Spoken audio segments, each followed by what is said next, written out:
There are many opinions on cryptocurrency. People see it as the future while others see it as only a scam. Let's dive into the dark side of cryptocurrency and take a look at one of the people committing crimes by engaging in financial fraud in the crypto space, leading to significant monetary losses for ordinary people. Today we'll be talking about Alexander Mashinsky, former CEO of the Celsius Network, and the crimes he committed.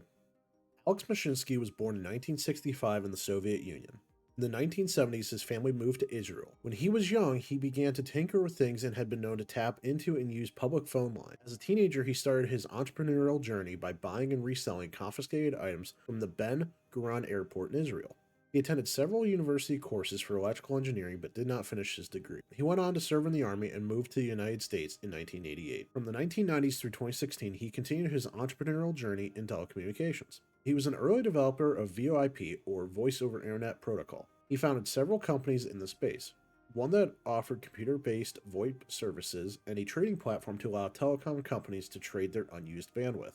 He continued to sell his stake in these companies in order to found new ones.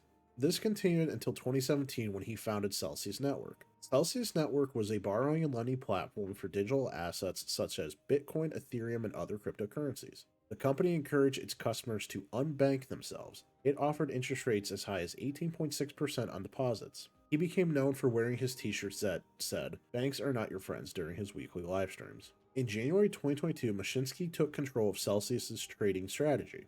This could be the point where Mashinsky started down his darker path. Insiders at the company have reported that he had personally directed large crypto trades. In some cases, this was against the advice of executives with much more financial experience than he had. Fast forward to May 2022, Mashinsky withdrew $10 million from Celsius. This was in the middle of a bank run on Celsius, as well as the broader crypto bubble popping. For more information on this bubble, check out my video, The 2022 Cryptocurrency Bubble Explained. Celsius Network later declared bankruptcy in July 2022. Arkham Intelligence, a cryptocurrency exchange and a public data application that allows its users to analyze blockchain and cryptocurrency activity, estimates that he had sold approximately $44 million worth of Celsius tokens through various exchanges. In September 2022, he resigned as Celsius CEO. Things did not get better for Mashinsky. In January 2023, the Attorney General of New York filed a civil lawsuit against him, accusing him of violating the state's Marlin Act by committing securities fraud. On July 13, 2023, Celsius Network agreed to pay a $4.7 billion settlement with the FTC. Simultaneously, that day, Mashinsky was arrested and charged with committing securities, commodities, and wire fraud, and with committing securities manipulation and fraud charges. At the time of the release of my 2022 Crypto Bubble video, there's no new information regarding his case. Recently, on December 3, 2024, Mashinsky pleaded guilty to 1 count of commodities fraud and 1 count of securities fraud. In addition to this, he agreed to forfeit $48 million. These counts carry a combined maximum sentence of 30 years in prison, which for the 59-year-old Mashinsky could very well be the rest of his life behind bars. His sentencing is set for April 8th, 2025. With all the events over the last few years inside the cryptocurrency space, there continues to be talks of regulations or lack thereof.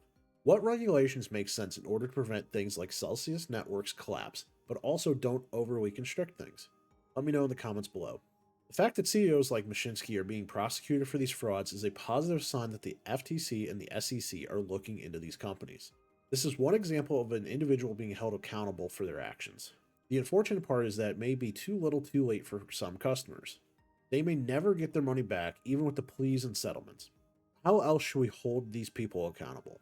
At the very least, customers should educate themselves on the basics and start to dig deeper before putting their money into platforms like this. If things are too good to be true, they most likely are. If there's someone you would like to learn more about or think people should know about, leave a comment down below. Don't forget to like this video and subscribe to the channel. As always, thanks for watching.